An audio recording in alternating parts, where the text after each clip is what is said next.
हूं सैयद फारूक अहमद। आप देख रहे हैं न्यूज़ 7। तो नाज़रीन, आज कादरिया मस्जिद में ह्यूमैनिटी चेन बनाई गई है। ये क्यों बनाई गई है? सवाल पैदा होता है यहाँ पर इस तरीके से लोग क्यों ठहरे हुए थे। बात यह है कि से बांग्लादेश में माइनॉरिटीज़ के ऊपर जुल्म सितम छाया है, जुल्म सितम हो रहा है। ऐसे ही बहुत सारी जगहों पर होने की वजह से आज यहाँ पर एक ह्यूमैनिटी चेन बनाई गई, जिसमें बताया यह गया है कि इंसानियत कितनी ज़रूरी चीज़ है और इंसानियत से लोग रहना चाहिए। इसी तरीके से यहाँ पर बहुत सारे पैगामात भी दिए गए, लोगों को बताया यह गया है कि ऐसे हादसात को कैसे रोकें और हुकूमत की तरफ से क्या कार्रवाई होनी चाहिए। तो चलिए जानते हैं, एक तफसीलात यहाँ पर मौजूद है यहाँ के जिम्मेदार। बिस्मिल्लाहिर्रहमानिर्रहीम। इस्लाम एक अमन का मज़हब है। मेरे आका ताजदार मदीना अहमद मुस्तफ़ा मोहम्मद मुश्तबा सल्लल्लाहु अलैहि वसल्लम मुहसिन इंसानियत हैं। आपने पूरे आलम में अमन का पैगाम दिया, उसकी तालीमात दी, जिसका नतीजा कि आज जो दुश्मन थे आपस में भाई भाई बने हैं। लेकिन चंद दिनों से देखा जा रहा है कि बांग्लादेश में हमारे हिंदू भाइयों पर जुल्म हो रहा है। हम उस पर भी आवाज़ उठाएंगे, इंसाफ की मांग मांगेंगे ताकि हर जगह अमन हो। इसी तरह हमारे इस मुल्क में त्रिपुरा के अंदर मुसलमानों पर जुल्म हो रहा है, उसके ख़िलाफ़ भी हम आवाज़ उठाएंगे। अभी तुमकुर के अंदर हालात थोड़े से मुकद्दर हुए हैं, उस पर भी हम आवाज़ उठाएंगे। हम चाहते हैं कि ये हमारी रियासत पुरअमन रहे, और चाहे वो किसी भी मज़हब के मानने वाले ही क्यों ना हो, चाहे हिंदू हो, चाहे मुसलमान हो, चाहे क्रिश्चियन हो, चाहे सिख हो, किसी पर भी जुल्म नहीं होना चाहिए। इंसानियत की कदर होनी चाहिए, इंसानियत का बोलबाला होनी चाहिए, इंसानियत की हिफाजत होनी चाहिए।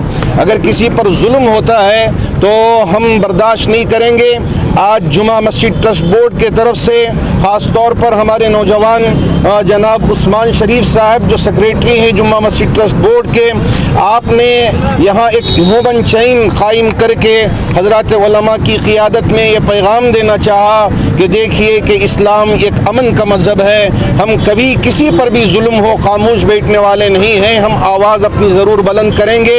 अल्लाह करे कि सिर्फ हमारे ही मुल्क में नहीं बल्कि पूरे आलम के अंदर अमन व अमान का एक माहौल बने और सब भाईचारगी के साथ रहें। जो दूसरे हमारी परेशानियां हैं हम उस पर नज़र डालकर उसे इस्लाह करने की और उसको दुरुस्त करने की अल्लाह हम सबको तौफीक अता फरमाए। नबी करीम सल्लल्लाहु अलैहि वसल्लम का पैदाइश का महीना है।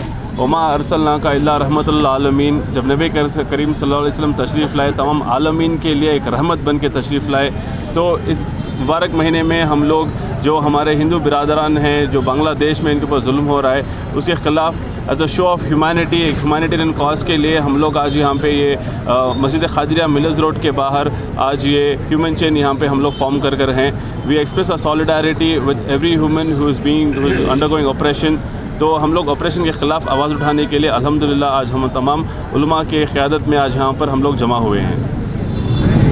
ईदगाह कुद्दूस साहब के मेन गेट पर जनाब उस्मान शरीफ साहब ने तमाम मकतब फ़िक्र के लोगों को, चाहे वो हिंदू हो, ईसाई हो, यहूदी हो, सबको इकट्ठा करके इस बात का ऐलान कर रहे हैं, वो ऐलान जो हमारे और आपके पैगम्बर मोहम्मद रसूलुल्लाह सल्लल्लाहु अलैहि वसल्लम ने फरमाया कि अल्लाह के रसूल फरमाते हैं, मैं किसी एक कौम या किसी एक मज़हब या किसी एक मुल्क के लिए रसूल बन के नहीं आया, बल्कि इरशाद फरमाते हैं, इन्नी रसूलुल्लाह इलैकुम जमीआ, मैं तुम सब की तरफ अल्लाह का रसूल बन के आया हूँ। और अल्लाह के प्यारे हबीब सल्लल्लाहु अलैहि वसल्लम ने हमें इंसानियत का सबक दिया, चाहे वो किसी मज़हब का क्यों ना हो, आपस में मिलजुल कर हमदर्दी, प्यार, मोहब्बत के साथ में रहें। अगर किसी कौम पर जुल्म हो रहा है तो तमाम मिलकर उस जुल्म को दूर करने की कोशिश करें। इसी तरीक़े से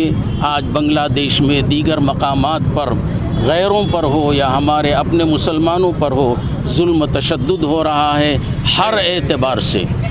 अब वो किस एतबार से जुल्म हो रहा है वो आप हजरात को मालूम है। कभी नौकरियां नहीं देकर जुल्म कर रहे हैं, कभी पेट्रोल बढ़ा के जुल्म कर रहे हैं, कभी खाने पीने की अशिया को बढ़ाकर जुल्म कर रहे हैं। इन तमाम जुल्म के ख़िलाफ़ हम सबको इकट्ठा होकर खड़े होना चाहिए।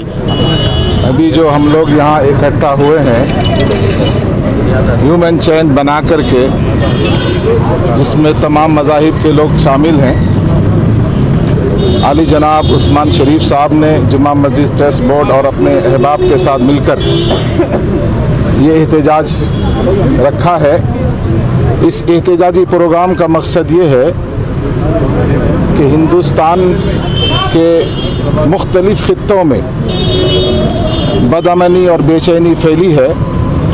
ख़ास तौर से इस वक्त त्रिपुरा का नाम सामने आता है, जहां कुछ लोगों ने, फसादियों ने और दंगाइयों ने बिला वजह बेगुनाहों का कत्ल किया, मस्जिदों पर हमला किया, मस्जिदों में आग लगाई, कुरान करीम की बेहुरमती की। कहते हैं कि ये रद्द अमल है। बांग्लादेश में चूँकि बाज़ मुसलमानों ने वहाँ के हिंदुओं पर जुल्म किया, मंदिरों को तोड़ा फोड़ा।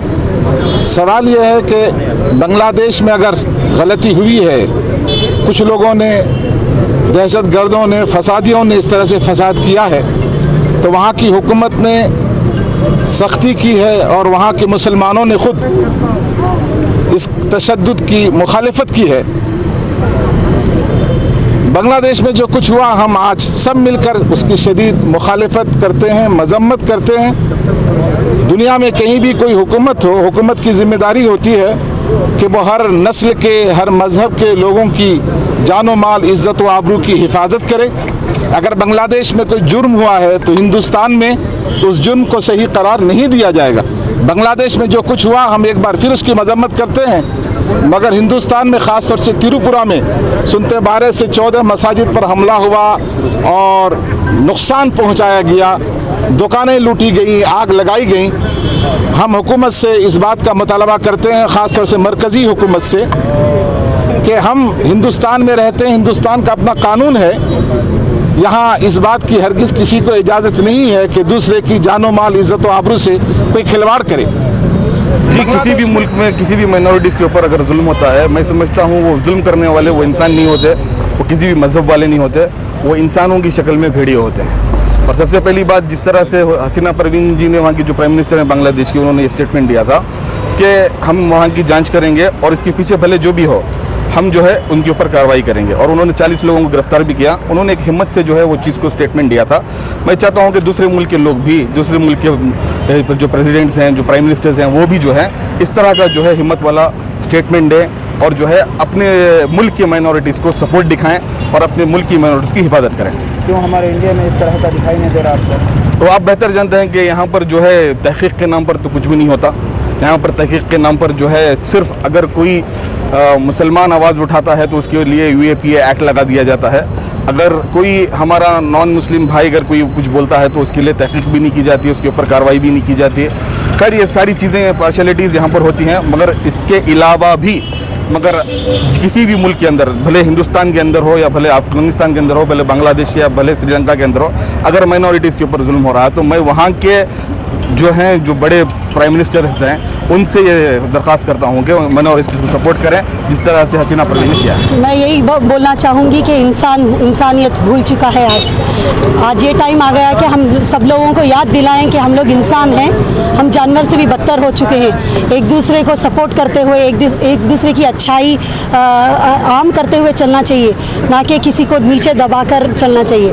और ये जो माइनॉरिटीज़ हैं, वो चाहे किसी भी कंट्री के क्यों ना हो, अगर से वो आपके अंडर हैं, माइनॉरिटीज़ हैं, तो शायद आपको उनके साथ और अच्छा ज़्यादा सुलूक करना चाहिए, ना कि उनको दबा कर रखना चाहिए, चाहे वो दुनिया में कहीं भी क्यों ना हो। मैं सिर्फ हुकूमत के बारे में नहीं बोलना चाहूँगी, ये आम आदमी के ऊपर भी है ना, ये हमारे सारों की जिम्मेदारी है कि हम लोग इस चीज़ को कैसा लें। हम लोग धर्म के नाम पर लड़ते हैं, क्या कभी हम लोगों ने अपनी किताब को खोल कर देखा है? चाहे वो वेद हो, चाहे वो उपनिषद हो, चाहे वो कुरान हो, बाइबल हो, कोई भी धर्म किसी को किसी के ऊपर अन्याय करने का नहीं कहता। हम लोग भूल गए हैं। अगर से हम अपने आप को कहते हैं कि हम सनातन धर्मी हैं, तो हम लोगों को उस पर चलना चाहिए ना। खोलकर देखें कि किसी की किताब पर कोई भी चीज़ को हेटरेट नहीं पहुंचाने के लिए कहता है। हम अभी एक डेमोक्रेसी में है, हम एक मेजॉरिटेरियन कंट्री में नहीं है। उसका मतलब क्या है कि हमारा एक संविधान है। संविधान में जो लिखा है वो बाबा साहेब आम्बेडकर ने लाया है। उसने क्या बोला है कि हमारा एक संविधान होगा जिसमें हमारा सबका एक समानता का हक होता है, वो हमारा मूलभूत हक होता है। वो कोई भी आदमी हो वो हमारा हक नहीं ले सकता है। तो जब हम यहाँ पे जो अटैक्स देख रहे हैं वो सिर्फ माइनॉरिटी के ऊपर नहीं है, माइनॉरिटी के ऊपर ज़रूर है लेकिन विमेन के ऊपर भी है, दलित्स के ऊपर है। हम जो देखते हैं वो एक प्रयत्न है कि जो हमारा पावर है हमारा कंट्री में वो ब्राह्मण मैन में हो जाएगा और वो मनुस्मृति का जो रूल हो जाएगा और हम उसके ख़िलाफ़ है। हमका संविधान का रूल होना चाहिए वैसे बोल रहे हैं और ये जो हल्ले हो रहे हैं वो बिल्कुल गलत है। और हम सब जो होते हैं इस समाज में सिर्फ ये मुस्लिम का इशू नहीं है, ये सबका इशू है कि हमारा अगर डेमोक्रेसी को बचाव करना है, संविधान को बचाव करना है तो सब आगे आके बताना पड़ेगा कि आपके साथ है। एक डेमोक्रेटिक कंट्री में माइनॉरिटीज़ है ना एक बहुत मायने रखती है, समझे। उनकी हिफाजत करना एक डेमोक्रेटिक कंट्री का फ़र्ज़ होता है। ये जो फैसिस्ट ताकतें जो कहीं भी दूसरे मुल्क में भी ये बर्पा हो रहे हैं वो गलत है, एकदम हम कंडम करते हैं, समझे। माइनॉरिटियों की हिफाजत होना चाहिए। अब ये मज़हब धर्म के नाम पे एक इंसान और एक इंसान का ये कत्ल किया तो ये बिल्कुल गलत है। इसको हर